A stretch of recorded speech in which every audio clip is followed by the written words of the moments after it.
Salam, salam sejahtera dalam Tuhan kita, Yesus Kristus.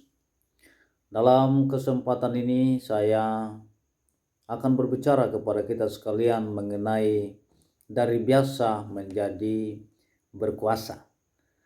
Saudara-saudara yang terkasih, ada satu ilustrasi mengenai sebuah smartphone yang terbaik saat ini. Apa yang membuat smartphone itu menjadi terbaik? Smartphone merek atau jenis apapun tidak akan smart atau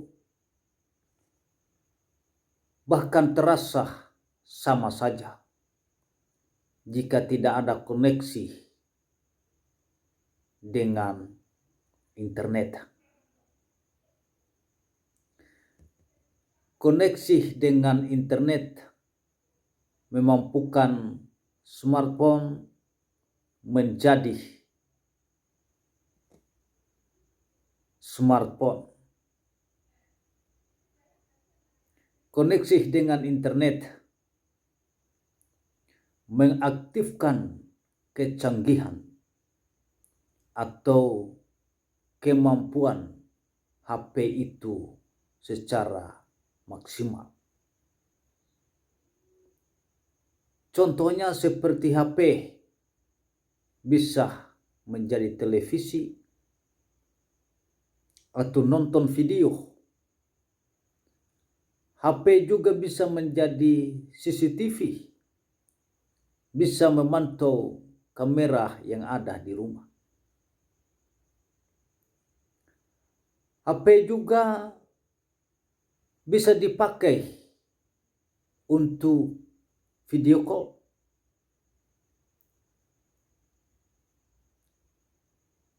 HP bisa jadi peta lewat GPS dan lain sebagainya. Sementara tanpa koneksi internet, HP hanya biasa dipakai menelpon dan foto-foto. Kehidupan orang percaya tanpa Roh Kudus dapat diibaratkan seperti smartphone tanpa sambungan internet. Memang masih bisa hidup, tetapi tidak memiliki kuasa. Sehingga seringkali kehidupan Kristen, orang percaya menjadi biasa saja. Saudara yang terkasih dalam Tuhan Yesus Kristus, sesuai dengan janji Tuhan di dalam kisah para rasul pasal 1 ayat yang ke-8. Tetapi kamu akan menerima kuasa kalau Roh Kudus turun ke atas kamu. Dan kamu akan menjadi saksiku di Yerusalem dan di seluruh Yudea dan Samaria dan sampai ke ujung bumi. Saudara yang terkasih dalam Tuhan, inilah yang terjadi dengan murid-murid Tuhan Yesus, yakni Petrus dan Yohanes. Sebelumnya mereka adalah pribadi yang biasa saja. Tetapi setelah mereka menerima Roh Kudus, mereka menjadi seorang pribadi yang luar biasa. Bahkan keluar biasaan mereka itu dapat dilihat oleh orang lain. Saudara-saudara yang terkasih dalam Tuhan Yesus Kristus, Saudara bisa lihat di dalam Kisah Para Rasul pasal yang keempat ayat 7 sampai ayat yang ke-14. Dan saya akan coba membacakan bagi kita sekalian. Lalu Petrus dan Yohanes dihadapkan kepada sidang itu dan mulai diperiksa dengan pertanyaan ini. Dengan kuasa manakah atau dalam nama siapakah kamu bertindak demikian itu? Maka jawab Petrus penuh dengan Roh Kudus, hai pemimpin-pemimpin, umat dan tua-tua, jika kami sekarang harus diperiksa karena suatu kebijakan kepada seorang sakit dan harus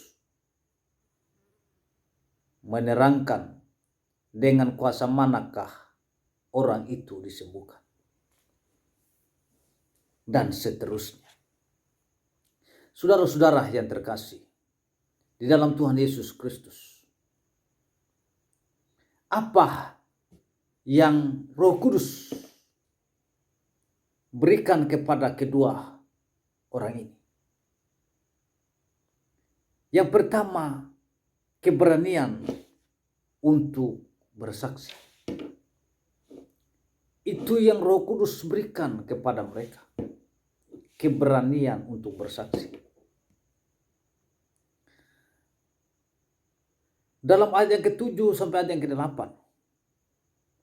Lalu Petrus dan Yohanes dihadapkan kepada sidang itu dan mulai diperiksa dengan pertanyaan ini. Dengan kuasa manakah atau dalam nama siapakah kamu bertindak demikian itu? Sungguh luar biasa, saudara-saudara. Maka jawab Petrus penuh dengan Roh Kudus, hai pemimpin-pemimpin, umat dan tua-tua. Saudara yang terkasih, setelah mereka menerima Roh Kudus, Petrus menjadi orang yang berani. Ia berani menjawab dan mengatakan kebenaran di hadapan sidang. Berbeda sekali dengan Matius pasalnya yang ke-26. Ketika Petrus tidak berani menjawab atau berdiri untuk kebenaran meskipun hanya di hadapan beberapa orang saja. Saudara yang terkasih, bagaimana dengan kita? Apakah kita seringkali masih takut untuk mengatakan kebenaran? Baik tentang sesuatu atau tentang siapa diri kita yang sesungguhnya. Ketika diperhadapkan dengan situasi yang sulit, apakah di sekeliling kita tidak ada yang tahu bahwa kita adalah orang percaya karena kita tidak berani untuk mengungkapkannya? Saudara yang terkasih, hal yang kedua yang ingin saya bagikan bagi kita, kebijaksanaan untuk membela iman. Ayat yang ke-13 mengatakan, ketika sidang itu melihat keberanian Petrus dan Yohanes dan mengetahui bahwa keduanya orang biasa yang tidak terpelajar, heranlah mereka dan mereka mengenal keduanya sebagai pengikut Kristus. Saudara yang terkasih, sungguh luar biasa. Mereka mengenal Petrus dan Yohanes sebagai orang yang tidak terpelajar, tidak berpendidikan, tetapi kedua orang ini berani berkata. Setelah menerima Roh Kudus, Petrus dan Yohanes menerima kebijaksanaan yang luar biasa yang datang dari Tuhan. meskipun mereka bukan dari golongan terpelajar. Ketika mereka diperhadapkan dengan sidang yang menguji iman mereka, mereka bisa memberikan jawaban yang tepat. Ini sesuai dengan janji Tuhan.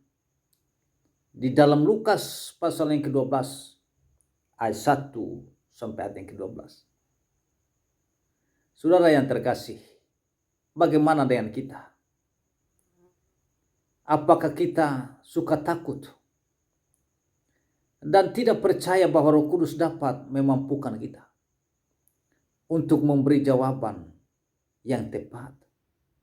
Misalnya ketika kita diperhadapkan dengan teologi modern seperti evolusi dan yang lainnya. Saudara yang terkasih, jangan takut. Maju terus karena Roh Kudus ada bersama-sama dengan kita. Yang ketiga yang ingin saya sampaikan kepada kita, kuasa untuk melakukan mujizat. Dalam ayat yang ke-14. Tetapi karena mereka melihat orang yang disembuhkan itu berdiri di samping kedua rasul itu, mereka tidak dapat mengatakan apa-apa untuk membantahnya. Sungguh luar biasa, saudara-saudara. Setelah menerima Roh Kudus, kesaksian Petrus dan Yohanes menjadi penuh dengan kuasa. Mungkin orang-orang yang menantang mereka dapat dengan mudah mematahkan pernyataan-pernyataan mereka. Tetapi mereka tidak dapat mematahkan kesaksian orang lain yang hidupnya diubahkan oleh Tuhan.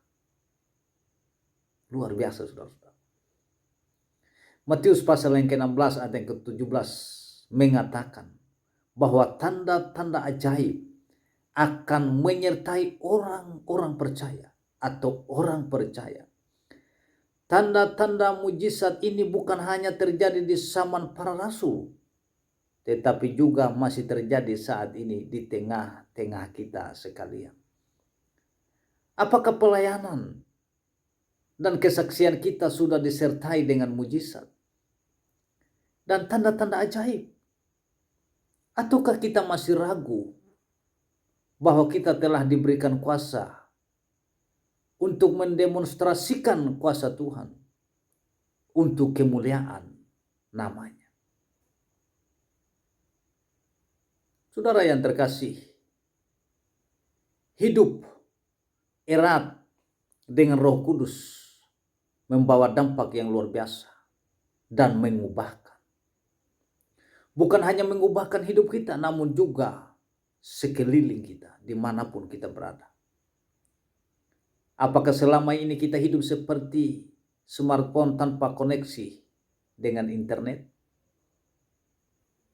Orang percaya tanpa hubungan erat dengan Roh Kudus, pastikan kita terus terhubung dengan Dia. Bagaimana caranya?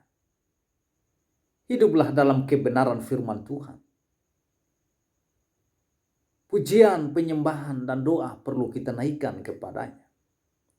Semakin erat hubungan kita dengan Roh Kudus, semakin kuat pula kendalinya dalam hidup kita. Sehingga kita yang biasa bisa diubahkan menjadi saksi-saksinya yang berkuasa. Karena apa? Karena kita diberikan keberanian oleh Roh Kudus untuk bersaksi. Kita diberikan roh kebijaksanaan oleh Roh Kudus akibat kita membangun hubungan yang intim dengannya. Tetapi juga saudara-saudara, Roh Kudus juga memberikan kuasa untuk melakukan mujizat. Karena itu, dari orang yang biasa menjadi berkuasa. Seperti Petrus, dia orang yang tidak terpelajar. Dia bukan orang yang berpendidikan tinggi. Dari orang yang biasa seperti ini ketika dia membangun hubungan intim dengan Tuhan. dia menjadi orang yang berkuasa. Karena itu mari pastikan diri kita sekalian untuk kita terus terhubung dengan Tuhan setiap hari. Tuhan Yesus memberkati kita sekalian. Shalom.